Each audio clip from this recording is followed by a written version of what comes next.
Olá pessoal, sejam bem-vindos à nossa primeira aula de Ética Contábil nesse semestre letivo excepcional 2020/4. Sou o professor Roberto e nessa primeira videoaula eu vou falar um pouquinho sobre o nosso plano de trabalho, como vai funcionar esse semestre e também já iniciar o conteúdo com a aula número 1.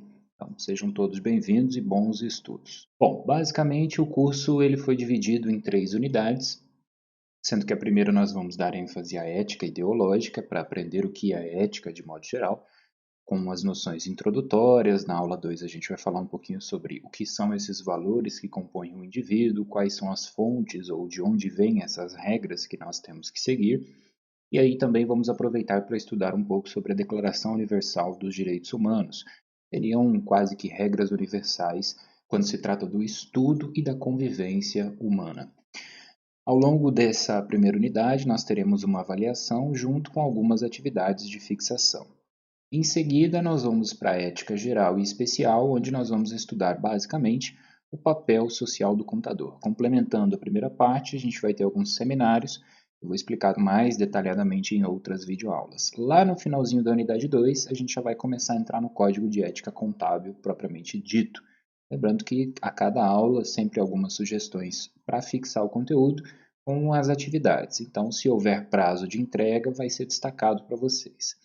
Na terceira unidade, nós entramos propriamente na ética profissional, começando pelas normas gerais da contabilidade, a fim de identificar quais são esses princípios que vão regulamentar o código, para depois estudar o código em si. Eu dividi ele em 3 partes, como vocês podem ver na aula 10, 11 e 12, para a gente poder separar cada um dos tópicos de modo mais adequado. Então vamos lá, na nossa primeira aula nós temos uma noção introdutória à ética e tem basicamente o seguinte objetivo. Quando nós vamos estudar essa disciplina, além de entender o que ela é por si só, o seu próprio conteúdo, nós precisamos pensar o para que estudar essa disciplina. Então lá no final nós vamos chegar a um conjunto de regras, uma listagem de coisas que o contador pode ou não pode fazer, mas nós, antes disso, precisamos entender se o nosso comportamento está de acordo com aquelas regras. Porque senão, nada mais é do que um livro ou uma lista que nós não vamos dar valor a ela. Então, como eu havia comentado para vocês logo no início, quando estávamos em aulas presenciais, a gente tem que estudar ética basicamente para entender o nosso próprio comportamento. Porque senão qualquer regra que venha de forma externa a mim, qualquer regra que alguém coloque para que eu possa seguir, eu vou segui-la em alguns casos, mas discordando dela, ou principalmente sem entender qual é a função dessa regra.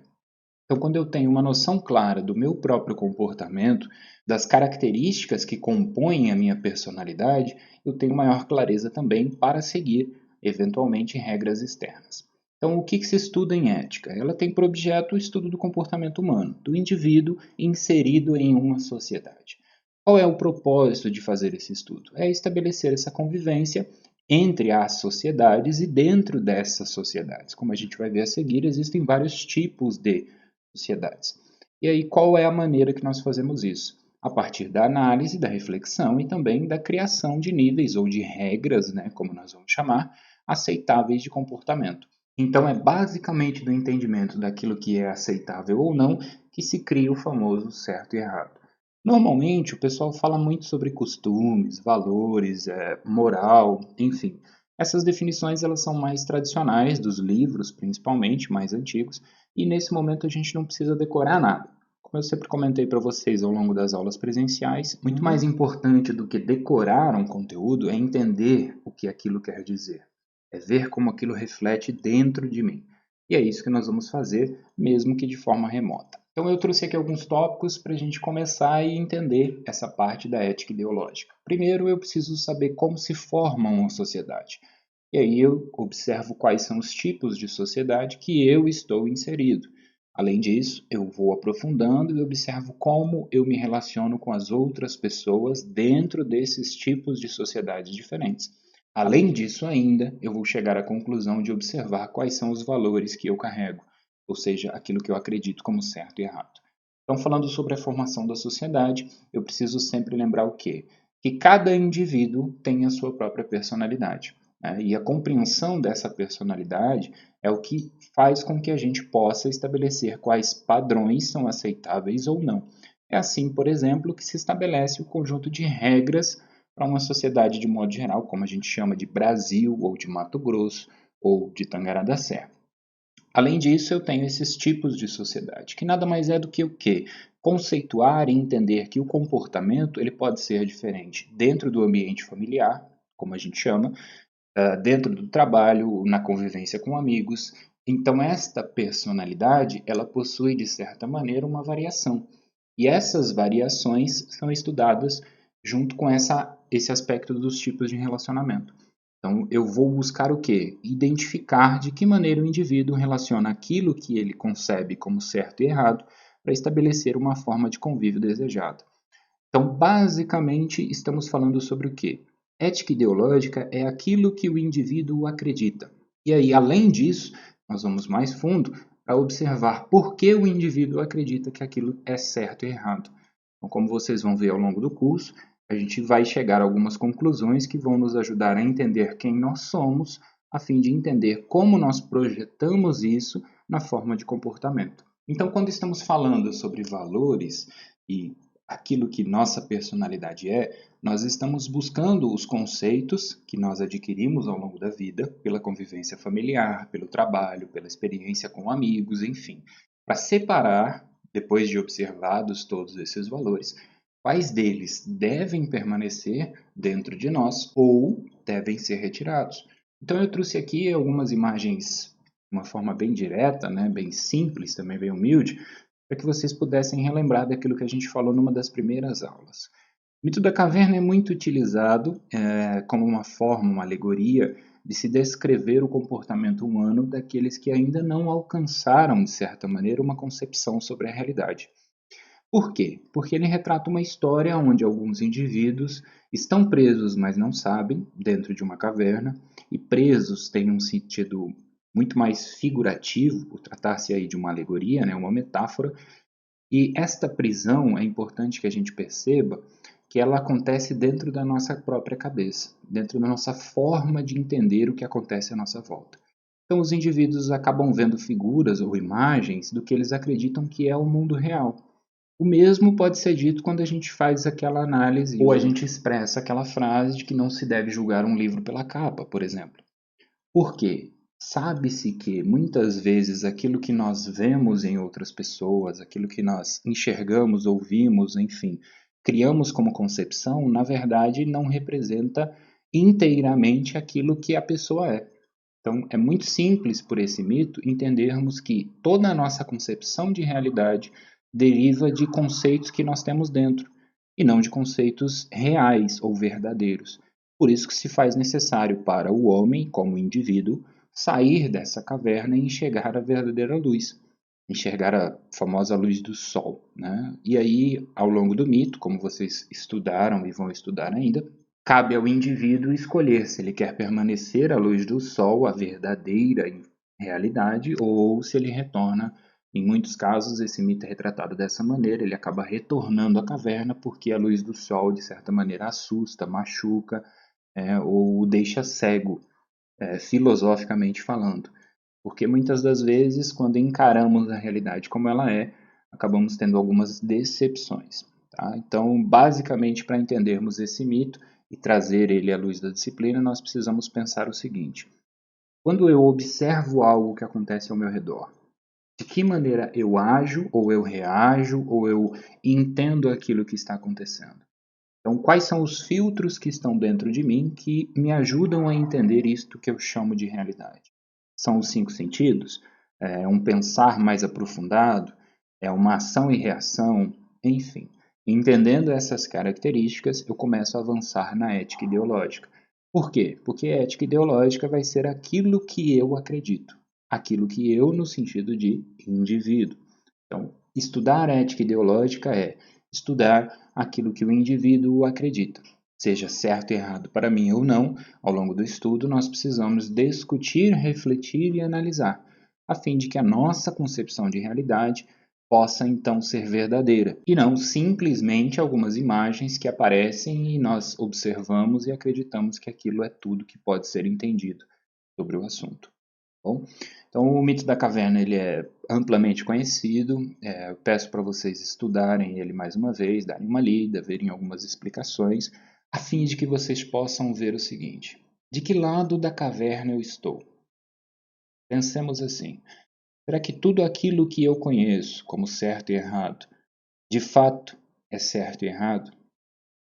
E se eu estou ainda dentro, como ou cheguei em algum momento da minha vida a ir para fora da caverna, como permanecer fora dela diante do mundo que nós conhecemos? Será que isso é possível? Será que para qualquer indivíduo viver apenas com toda a verdade seria benéfico? Essas questões mais filosóficas cabe a cada um de nós responder. Então, o que é preciso para estudar essa disciplina é muito mais do que meramente decorar um conteúdo. É basicamente entender quem você é e como você age diante do mundo que você acredita. E aí eu deixei para fixação, né, para que vocês possam de fato colocar a cachola para funcionar, a cabecinha para funcionar, que vocês respondam a essas perguntas, ou essa pergunta, baseado nos seguintes tópicos que eu estou sugerindo aqui. Como é que vocês vieram parar aqui? E o aqui, ele já sugere muitas interpretações. Mas nesse caso, eu peço que vocês observem o aqui como o terceiro semestre do curso de Ciências Contábeis, né, na cidade onde nós estamos, na forma como nós estamos, enfim. Então, a partir disso, para resolver essa questão, eu sugiro algumas linhas de raciocínio. Você vai primeiro observar quais foram as escolhas que você tomou. A partir daí, observar então se essas escolhas de fato foram tomadas por você ou por terceiros. Por exemplo, você iniciou a faculdade há mais ou menos 1 ano e meio atrás e esse início de faculdade foi com qual propósito? Escolha que você tomou. Você simplesmente foi lá e fez o vestibular e rezou para dar certo? E aí deu certo, o que acontece agora? Ou alguém te sugeriu que você fizesse porque fazer faculdade é uma coisa boa? Enfim, essas escolhas vão ser individuais e analisar essas escolhas é o primeiro passo. A partir daí, é possível a gente se questionar sobre uma outra realidade. E outra realidade que eu me refiro é basicamente o seguinte: será que de todas as escolhas que eu venho tomando, eu teria outras opções? Ou seja, eu estou fazendo aquilo que eu quero, aquilo que eu me proponho? Eu faço isso porque eu gosto, porque eu desejo isso de verdade? Ou eu estou fazendo tudo isso que eu estou fazendo por mera sugestão externa? Porque me apresentaram uma realidade de que fazer uma faculdade, de que estudar é necessário, enfim. Aí surgem muitas reflexões. Então, quando eu estou falando realidade, é aquilo que você acredita. É analisar se aquilo que você quer, ou seja, para onde você quer ir, está de fato de acordo com aquilo que você acredita. Então, basicamente, começando por aqui, a gente desenvolve o estudo da ética. Então, feitas essas reflexões, eu peço que vocês tirem um tempo, né? Já comentei isso presencialmente, de nada adianta estar presente no sentido figurativo, seja numa aula presencial, numa aula EAD, como nós estamos fazendo aqui de forma remota, mas que vocês percebam de fato quais foram as escolhas, qual é a realidade que você coloca à sua frente nesse momento e, por fim, decida para onde você quer ir. A partir daí, você quer fazer essa disciplina para aprender sobre o que de fato é a ética ou você quer fazer essa disciplina para simplesmente passar ao longo do semestre? Para que você não perca tempo, para que você possa aproveitá-la? Qual é a razão de tudo isso? Se você se dedicar a essas reflexões, pense sempre da seguinte maneira: a única pessoa que pode dizer se isso está certo ou errado não é o professor, não é o seu pai, sua mãe, seu marido, sua esposa, enfim, não é nenhum ente alheio àquilo que está dentro de você. E é isso que nós vamos estudar um pouquinho melhor na próxima aula. Então, tome já por base de que quem vai digitar o certo e errado a partir de agora é meramente você e nada mais do que você. Então, nós vamos descobrir quem somos nós a fim de aprofundar essa reflexão e entender no final do curso de que maneira quem somos nós influencia em como nós vamos exercer a nossa profissão no sentido ético da contabilidade.